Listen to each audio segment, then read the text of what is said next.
You'll be doing yourself a favor if you avoid noise and light before watching the video. The biography we are going to tell today is about the Queen Band.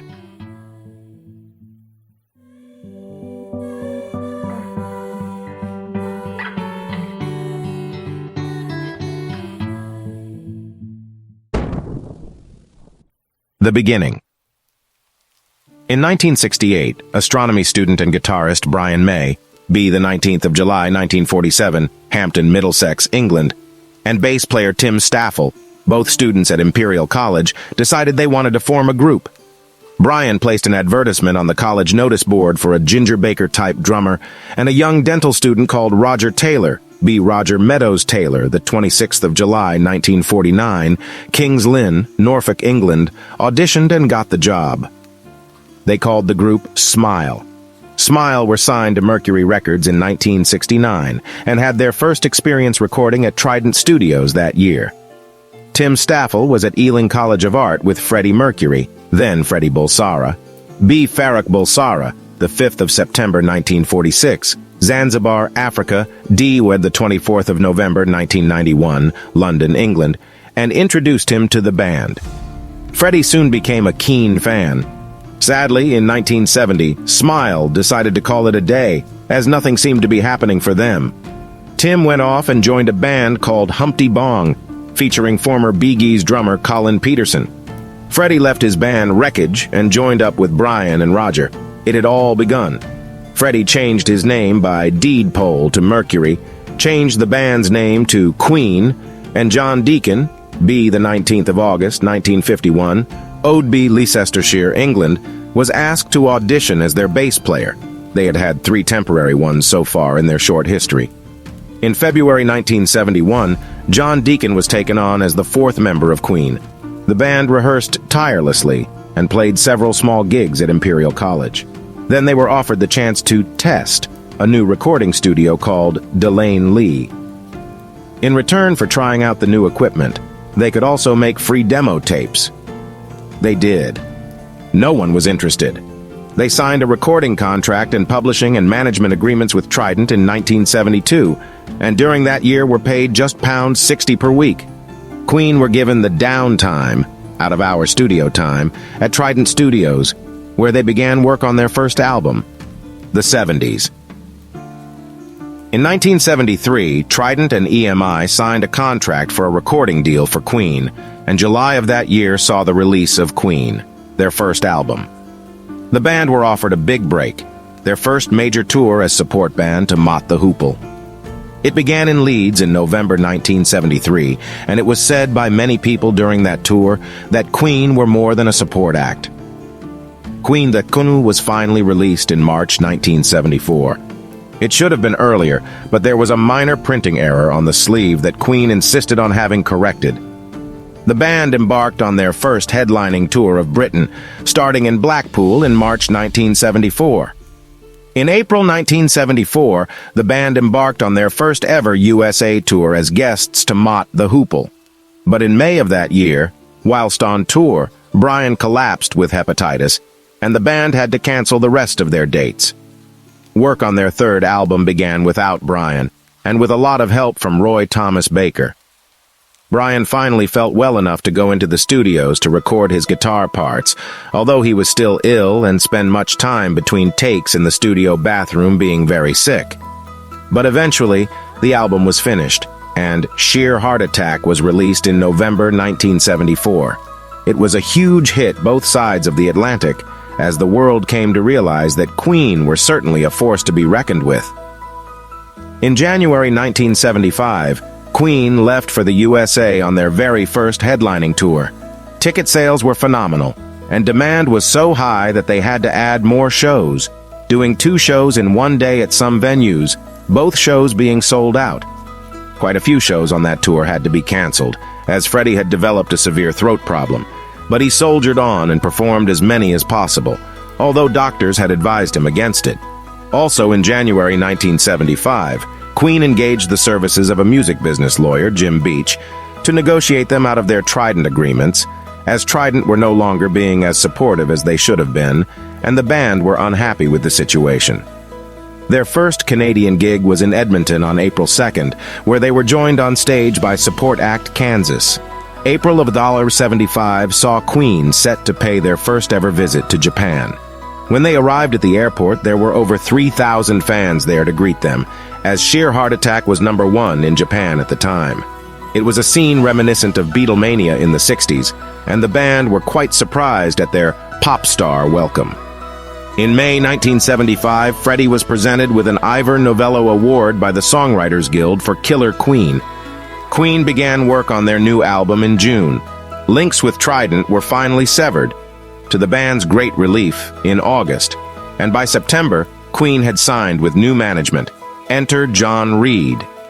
When the band decided to release Bohemian Rhapsody in 1975, everyone told them it was far too long and just would not be a hit at 5 minutes and 55 seconds.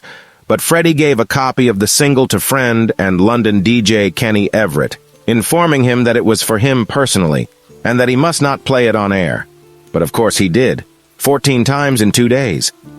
From then on, every major radio station played the song in full, and not edited versions as was first thought. It was a colossal hit, and really established Queen as the band of the era. The video for the single, directed by Bruce Gowers using ideas from the band themselves, was considered to be the one that began the whole video craze. They just didn't know what they were starting. The single stayed at #1 for an amazing 9 weeks. The album was, at the time, one of the most expensive ever recorded, but when A Night at the Opera was released in November 1975, it was a massive hit and gave them their first platinum album. Freddie had designed a Queen logo for the Queen album, which was reworked and used as the cover for A Night at the Opera. The now famous crest features the band's star signs, 2 fairies for Virgo, a crab for Cancer, and 2 lions for the 2 Leos. The launch party for the album was held in the exclusive Opera Bar at the London Coliseum Theatre. In January 1976, Freddie was presented with another Ivor Novello Award for Bohemian Rhapsody. Also in January, the band set off on their 3rd American tour, which took them all over America and continued until the end of March. They then flew direct to Japan, arriving yet again to a riotous reception. By this time, all 4 Queen albums were in the UK Top 20, which was an unheard-of feat. They undertook an extensive tour of Japan, and then flew on to Australia. Their tour Down Under began at the Perth Entertainment Centre. They flew back to the UK to begin work on their next album, A Day at the Races, but recording was halted while the band took off on a short UK tour. On September 18, 1976, Queen decided they wanted to say thanks to their dedicated fans, and so, in true extravagant style, they staged a huge free concert in London's Hyde Park. The crowds were estimated at between 150 and 200,000 people, the largest audience Queen had played to up to that time, and to date still the highest ever attendance record for a concert in Hyde Park. It was September, and the band were hard at work on their new album. A Day at the Races was released in December 1976. The band all attended a special horse race at Kempton Park to promote the album, and in A Day at the Races Stakes, a special race sponsored by EMI, they all backed the same horse without telling each other, and it won. 5 days before its release, the advance orders for A Day at the Races were in excess of 500,000, the highest orders EMI had ever received for any album. 1977 had only been around for 4 days before Queen jetted off to America to rehearse for their forthcoming tour. They were on the road constantly through January, February, and most of March in the USA and Canada. Roger decided, at the end of all that, to record a solo single, which he paid for out of his own pocket. I Want to Testify was released in August. In May of 1977, Queen flew out of Stockholm to begin an extensive European tour. Their concert at Earl's Court in London featured the famous Crown lighting rig. It was 54 feet wide, 26 feet tall, and weighed in at 5,000 pounds. It cost the band E50,000. In October 1977, the fan club members were asked for the first time to take part in one of the band's videos. We Are the Champions was filmed at the New London Theatre. After initial filming was finished, the band remained on stage and played an impromptu gig to say thanks to the fans who had turned up and worked so hard. October '77 also saw the band presented with a Britannia Award for the top British single, Bohemian Rhapsody, of course. Queen released News of the World on October 28, 1977. The cover was a drawing that Roger had discovered by science fiction artist Kelly Freas. Roger asked him if he would mind adapting his illustration for the album cover, and Freas readily agreed. In November, they were off to the USA again for rehearsals for the forthcoming tour. For the first time, their finances enabled them to charter a private plane for the tour. It made life on the road that much more comfortable. The tour began on the 11th of November, their second USA tour that year. They all arrived back in the UK just in time to spend Christmas with their families. That Christmas, We Will Rock You was knocked off the French #1 slot after 12 weeks by We Are the Champions. In February 1978, Queen decided they should set up their own management structure. They parted company with John Reid more amicably than their split with Trident. This severance agreement was actually signed in the back of Freddie's Rolls-Royce during a break in filming We Will Rock You in the back garden of Roger's house in Surrey. A short, by Queen standards, tour of Europe began in April 1978, again in Stockholm. In July, the band started work on their new album. They recorded it in Montreux in France, the first time they had ever recorded outside Great Britain. As publicity for the forthcoming single Bicycle Race, the band hired Wimbledon Stadium, and 50 naked girls had their own bicycle race. The original cover of the single featured the rear view of one of those naked girls, but due to public outcry in some countries, panties had to be drawn on. More touring in the USA and Canada began in October. November 10th saw the release of Jazz, the band's 7th album. The sleeve was packed to contain a fold-out poster of the naked bicycle race. The Americans banned it from the actual album sleeve and inserted an application form instead so that fans could send away for their poster. The launch party for Jazz was held in New Orleans and has since gone down in history. The band hosted the party themselves in order to invite both EMI, their American record company, and Elektra, their USA representatives. It was the first time that both companies' executives had met, and they both ensured that all of their directors attended, each to try to outnumber the other. The party was a completely over-the-top affair, featuring mud wrestlers, midgets, topless waitresses, and a host of other weird and wonderful characters. The North American tour finished in late December, and the band flew back to the UK for Christmas.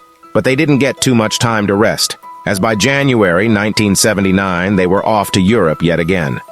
The tour kicked off in Hamburg, and by March were ensconced in Mountain Studios in Montreux, working on their live album. The band enjoyed the peace of Montreux and liked the studio there, so they decided to buy it, the studio, not the town. When Freddie was asked by resident engineer David Richards why they had bought it and what they intended to do with it, Freddie quipped, "Dump it in the lake, dear." The band flew out to Japan for yet more touring in April 1979. In June, they approached the All England Lawn Tennis Club and asked if they could use the center court at Wimbledon, after the tournament of course, for a concert. Permission was refused. The band's first live album, and their only double album to date, Live Killers, was released in June 1979. It was an album released by very popular demand. Queen were approached to write the musical score for the science fiction film Flash Gordon.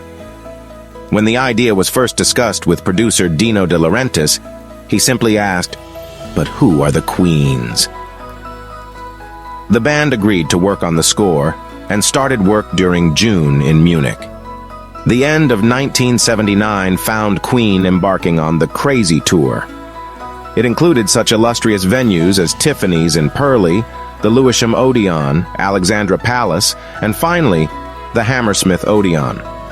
They were one of many bands who performed at the venue to raise money for the starving people of Kampuchea. During that Crazy Tour, the band's tour manager, Jerry Stickles, collapsed backstage and had to be rushed to hospital. Jerry had been with Queen on every tour since 1976 and has done every one since. The 80s. At the start of 1980, the band were working hard on their new album, The Game. It was the first album to use the electronic wizardry of synthesizers. In June, they were off to tour North America, again. Roger also started work on his first solo album in 1980. The Game was released in June 1980, and it went 5 times platinum in Canada alone. Another One Bites the Dust became the band's biggest ever worldwide selling single to date. It became a huge crossover hit in the USA, topping the charts in rock, soul, and disco.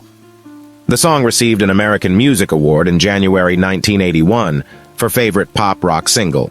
Queen were also nominated for Best Group at that year's AMAs, a top Billboard Music Award for Top Crossover Single, and was nominated for various other awards, including a Grammy and Canadian Juno Awards. On December 8, 1980, the soundtrack album for Flash Gordon was released. At the end of 1980, Queen had sold over 45 million albums worldwide. In February 1981, after another Far East tour, the band flew to Rio de Janeiro for the start of their first tour of South America. Queen were the first rock band to undertake a stadium tour of South America, paving the way for many more bands to follow.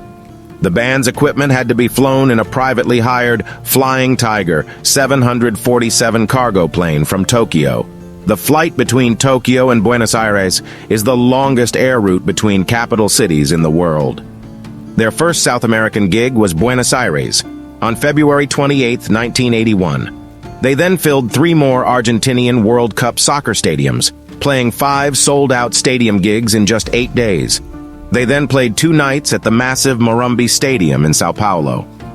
On the first night, 131,000 people attended, and Queen created rock and roll history as it was the largest paying audience for a single band anywhere in the world. During those 2 nights at the Morumbi Stadium, 251,000 people saw the Queen spectacle. That's a larger audience than most bands can expect in their whole career. Every single one of Queen's albums was in the top 10 in Argentina during their tour, a first for any band. Whilst they were in Sao Paulo, the band celebrated the fact that the single Love of My Life had been in the Sao Paulo singles chart for over 12 consecutive months. In April 1981, Roger released his first solo album titled Fun in Space. Queen were back in South America. It was a return trip, being hailed as the Gluttons for Punishment Tour. Unfortunately, their last 2 gigs in Caracas had to be canceled after former Venezuelan President Romulo Betancourt died. So the band moved on to play in Mexico, in Monterrey and Puebla, just outside Mexico City. Whilst there, the band's promoter, Jose Rota, was arrested and jailed. Jim Beach had to pay over $25,000 bail money to release him so the tour could continue. Greatest Hits, Greatest Flicks, and Greatest Picks were released simultaneously in October 1981. Greatest Hits, the album, entered the charts as soon as it was released, and has rarely been out of the British charts since. Greatest Flicks, the video, was the first real collection of promo videos released commercially by any band. Greatest Picks, the book, was compiled by Jacques Lowe, who was President Kennedy's personal biographer during his term of office. It was Jacques's personal selection of the greatest Queen pictures of the previous decade.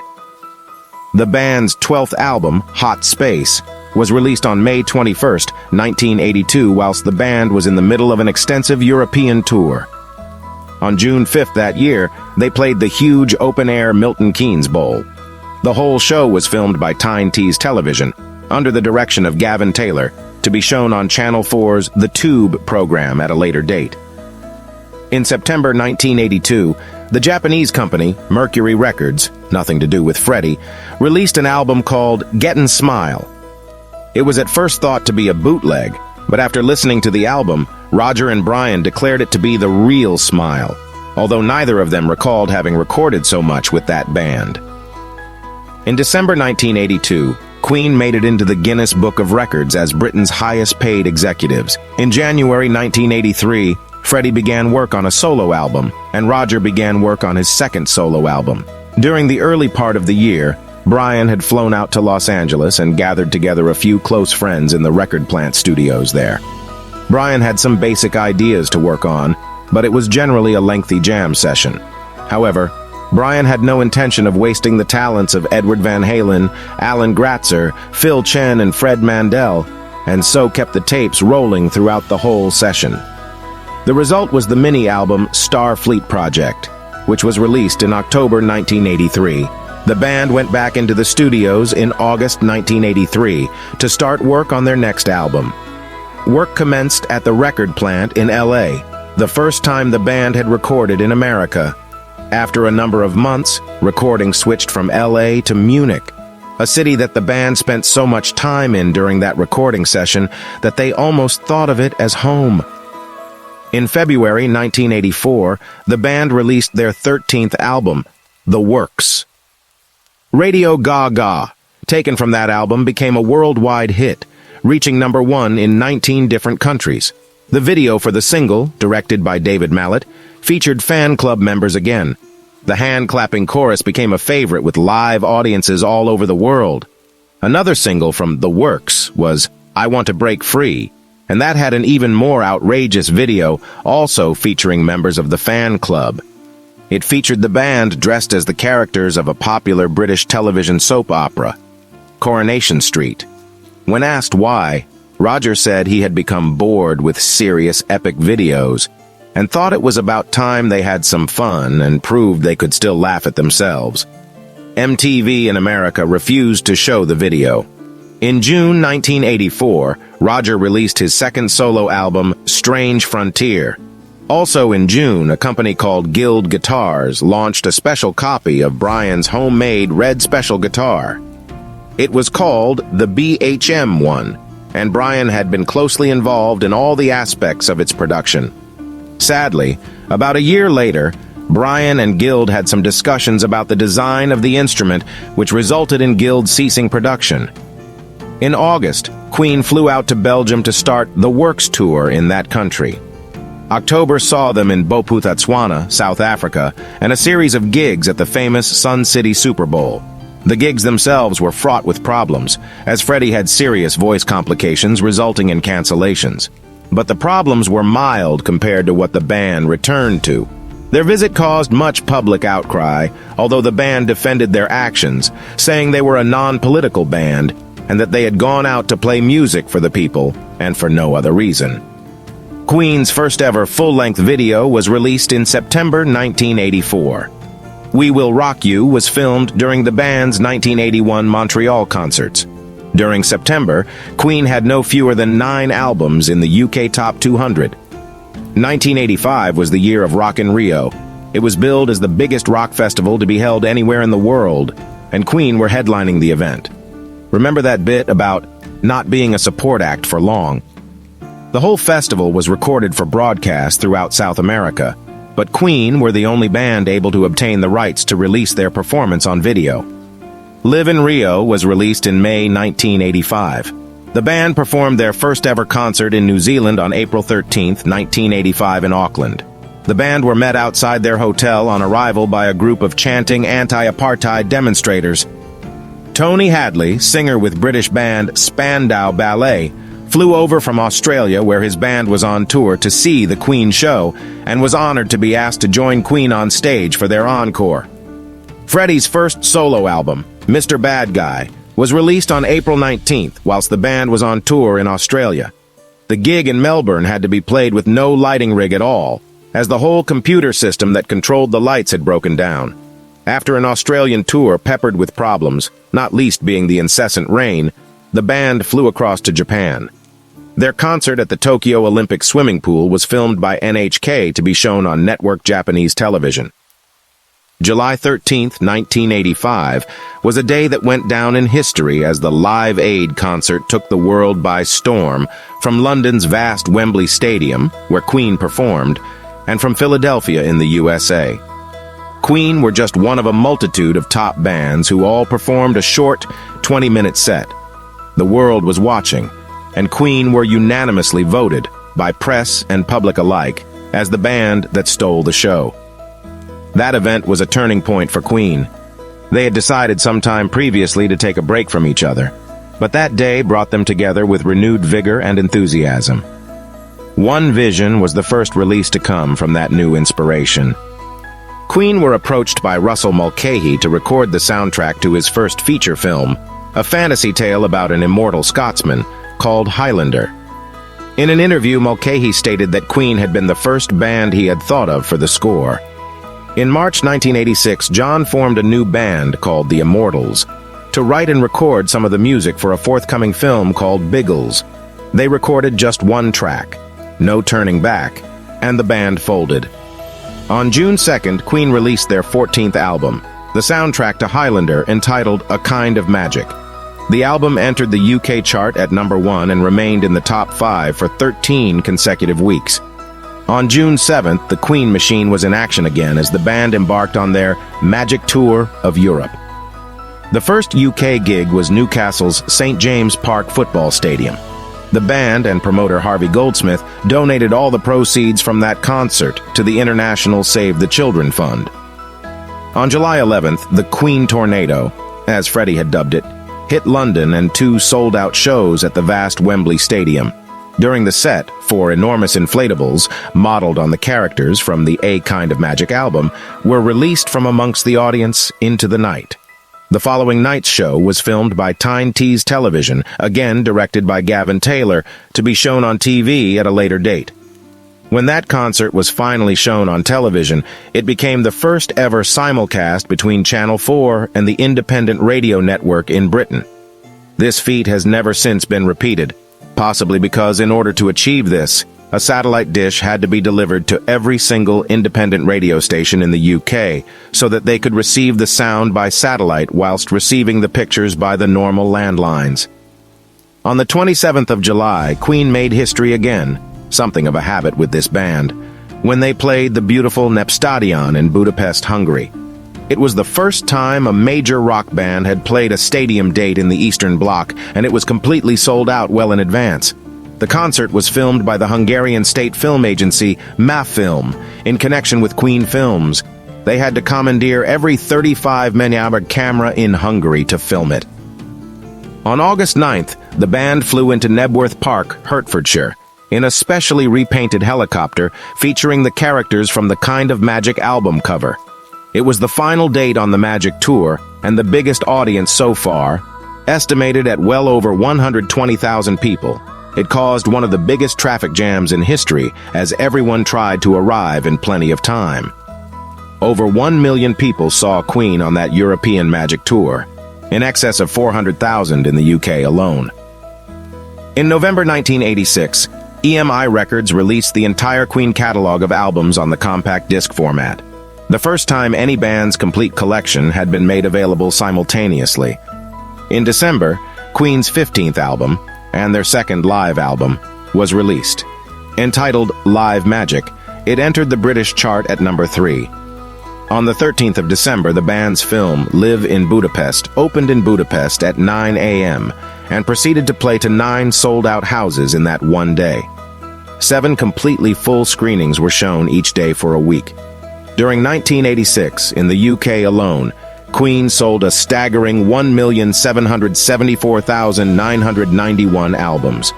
On February 3rd, Freddie released a cover version of the Great Old Platters song, The Great Pretender. In the video to accompany the song, Freddie recreated many scenes from his own and Queen videos, and actor Peter Starker, Roger Taylor, and Freddie all donned wigs, made up their faces, and became the female backing singers. It was an expensive video. One of Freddie's all-time heroines was opera diva Montserrat Caballé, and in March 1986, he met with her in her home city of Barcelona. An astonishing partnership was forged with Montserrat agreed to record an album with Freddie. He penned a song about Barcelona for her, and the two began to write and record that album. Freddie and Montserrat appeared on stage together for the first time in May 1987 at the Ibiza 92 Festival, held at the famous Q Club on the holiday island. They performed Barcelona. In August 1987, Roger advertised for, auditioned, and chose musicians to form a new band, The Cross. He wanted a band he could write with and, more importantly, tour with during Queen's increasingly lengthy, quiet periods. The single Barcelona was released in Spain in September 1987, and 10,000 copies were sold in just 3 hours. The Spanish Olympic Committee adopted the song as the theme for the Olympic Games being held in the city in 1992, then decided against it, which caused much anger amongst the fans. Rudi Dolezal and Hannes Rosaker are an Austrian director-producer team who followed Queen all over Europe during the Magic Tour, filming them on stage, backstage, resting, playing, and generally touring. They then searched the archives for footage of live shows, interviews, or outtakes from videos. After that, they interviewed the band, their friends, their fans, and other stars. Finally, in November 1987, a trilogy of documentary-style videos was released called The Magic Years. The trilogy received numerous awards, including the famous Silver Screen Award in the USA, the biggest film and TV festival in the world, and the IMMC Award at the Montreux Golden Rose TV Festival. Also during 1987, Queen were presented with the prestigious Ivor Novello Award for their outstanding contribution to British music. In January 1988, Queen went into the studios to start work on their next album. On January 25th, The Cross released their debut album called Shove It. The Cross also embarked on their first European tour, playing club and university dates throughout the UK, then clubs in Germany. Freddie and Montserrat appeared together again on October 8th at the huge La Nit event staged in Barcelona, which was held to celebrate the arrival of the Olympic flag from Seoul. Freddie and Montserrat closed the event, held in the presence of the King and Queen of Spain, with Barcelona, The Golden Boy, and How Can I Go On, tracks taken from their forthcoming album. Barcelona, the duet album from Freddie and Montserrat, was released on October 10, 1988. The launch party was a typically extravagant affair held in the Crush Bar of the beautiful Covent Garden Opera House, a fitting venue. On December 4th, The Cross played a one-off gig at London's Hammersmith Palais at a party held exclusively for fan club members. Special guests on stage were Brian and John. Queen released their 16th album on May 22nd, 1989, entitled The Miracle. It entered the UK chart at number 1 and went on to become a massive worldwide success, reaching number 1 in most European countries.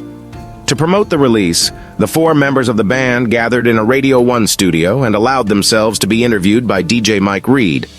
A scoop for him, as the band had not given a joint interview in many years. As it was the end of a decade, there were numerous best of the 80s style programs on television, especially in the UK, and Queen were voted the best band of the 80s by the viewers of independent television and readers of its magazine TV Times. It was an accolade they were immensely pleased with, and they all appeared together on the show to collect it. In late November 1989, Queen were already back in studios working on the next album. They had felt so inspired by the huge success of The Miracle. On February 18, 1990, Queen were honored yet again when they were recognized by the British phonographic industry, at last, and presented with an award for their outstanding contribution to British music. They all collected the award and went on to host a huge, star-studded party at London's Groucho Club. The Cross released their second album on March 26th, called Mad, Bad, and Dangerous to Know, a title taken from a quote used to describe the eccentric Lord Byron. The Cross also undertook a short German tour. Brian, meanwhile, wrote and produced the haunting music for a version of Shakespeare's Macbeth, performed at London's Riverside Theatre. In November 1990, Queen signed a major new recording deal in North America with the Disney-financed Hollywood Records. Hollywood immediately began the task of pushing Queen back up the popularity ladder, and plans were laid to remaster and re-release the entire back catalog on CD. Up till then, the collection had not been available on CD in North America. On December 7th, The Cross played their only UK date for some time at London's Astoria Theatre, at yet another Queen fan club party. Brian joined them on stage for the encore. On January 14, 1991, the band released the 6.5-minute-long epic Innuendo as a single.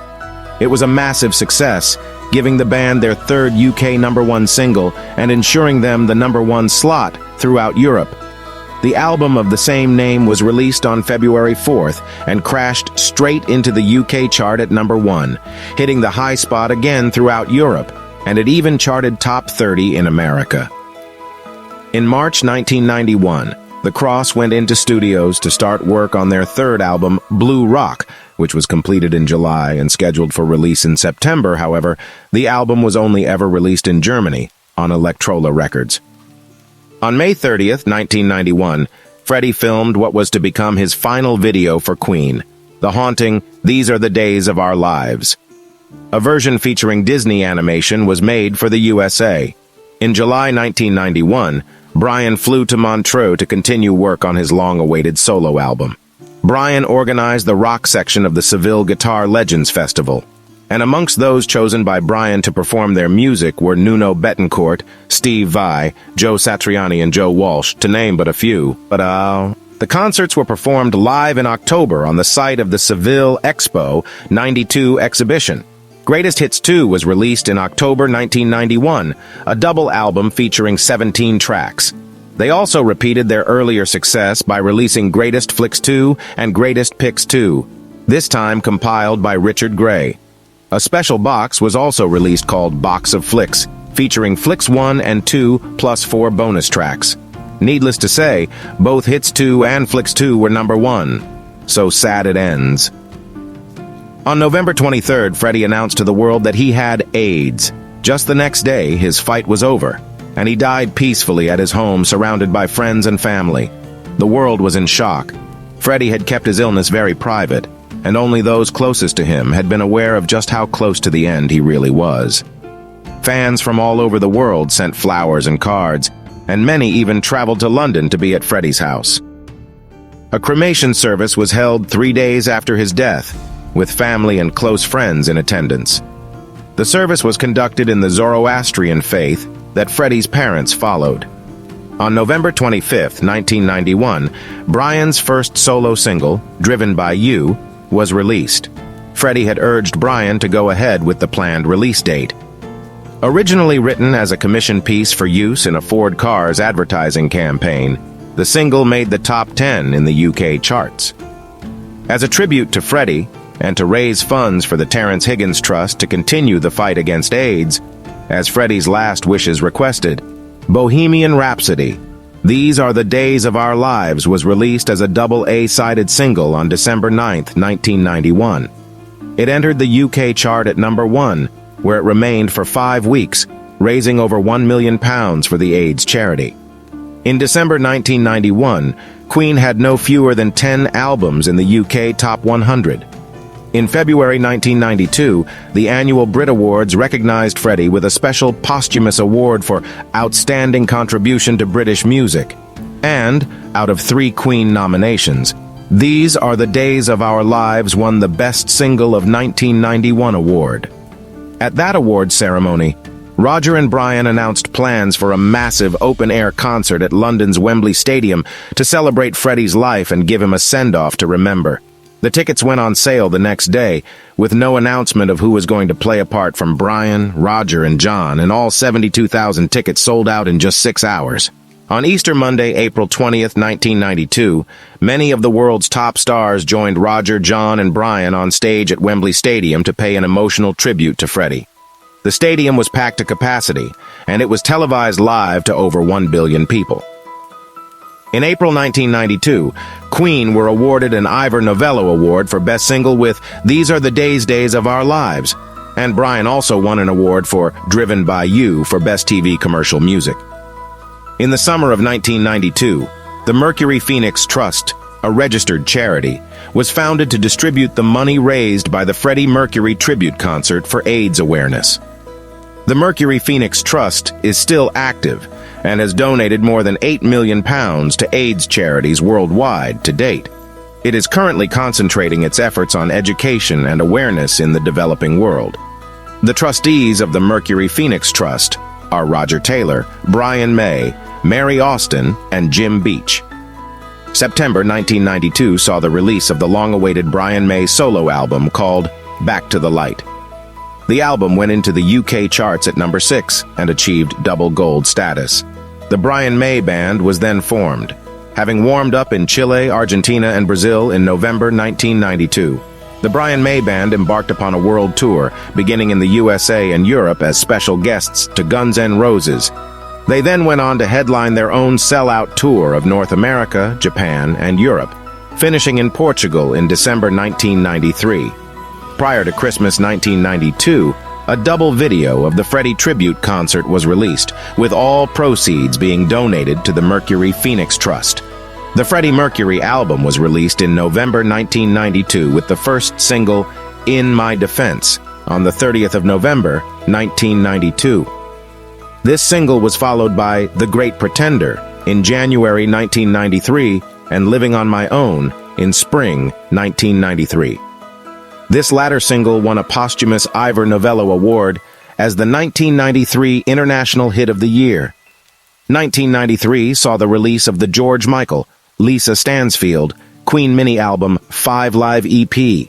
This mini-album and the single Somebody to Love were released worldwide in aid of the trust. They reached the top 10 in 31 countries worldwide, and the single reached number 1 in the UK on the 22nd of April. In February 1994, EMI released the Brian May Band live at the Brixton Academy on album and video, the first live recordings of the band.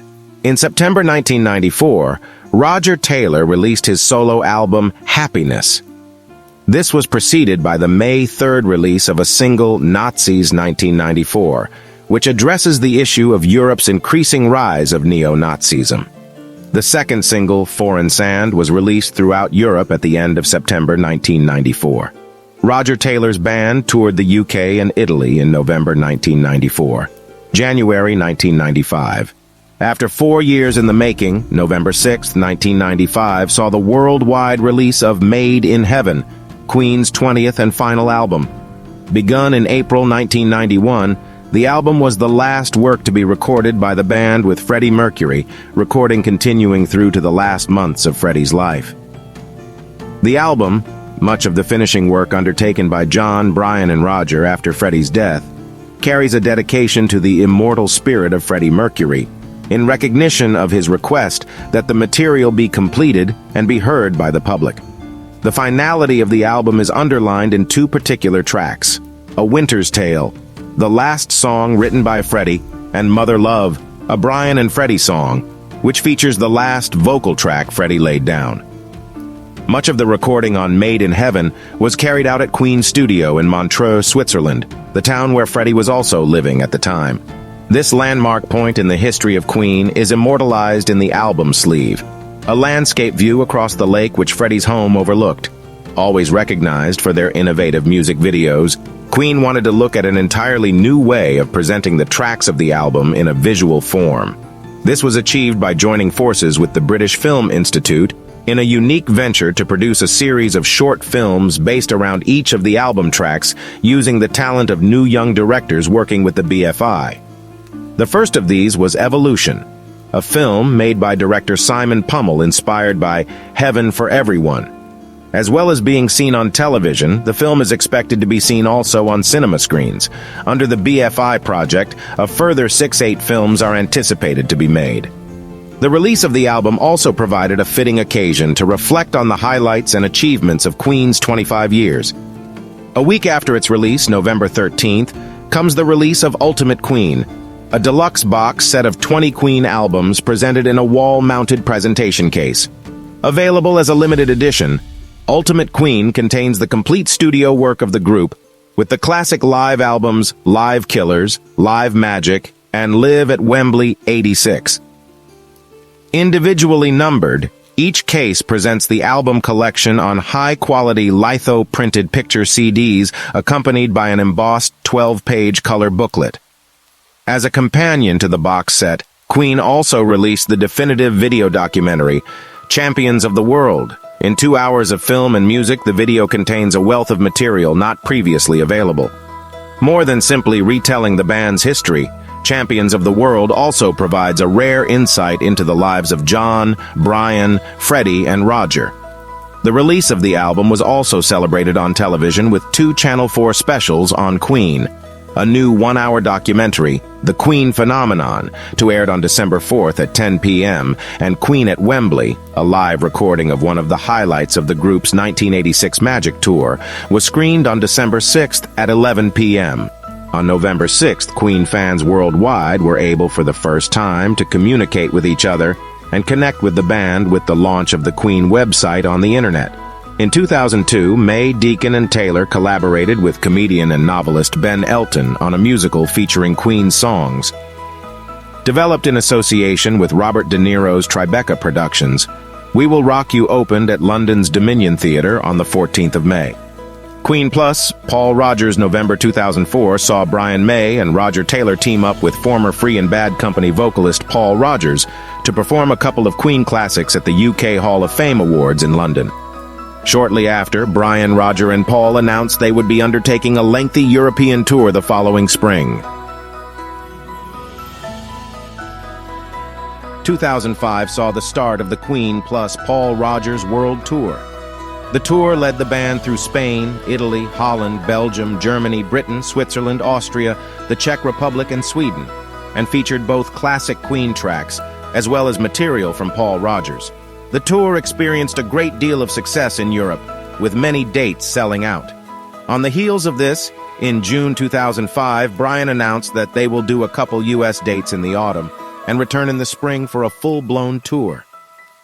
A successful tour of Japan was completed after the two U.S. dates. Queen plus Paul Rodgers embarked on a full-scale tour of North America in March 2006. This was the first time the band had toured North America since the Hot Space Tour in 1982. Though the tour had its ups and downs, overall it was a success for the band. In late 2006, Brian announced plans for Queen plus Paul Rodgers to enter the studio to start work on an album. As of May 2007, the band have completed around 9 tracks and have written around 15 songs for the album. The first fruits of their labors was released in December 2007, with the free downloadable single Say It's Not True being released on World AIDS Day. A physical release appeared a few weeks later, with all proceeds going to various AIDS charities. The first studio album of the band is expected to be released in September. Tentatively titled The Cosmos Rocks, an article in Classic Rock magazine revealed some of the titles that are to appear on the album. In the meantime, a live appearance on Al Murray's Happy Hour held fans of the band over, with a performance of Celebrity, the first new Queen plus Paul Rodgers song to be played for an audience, The Rock. The Cosmos Tour was announced in April 2008 to begin in the middle of September and run through November, and found Queen plus Paul Rodgers exploring European territories otherwise unperformed on the 2005 tour, as well as some familiar cities.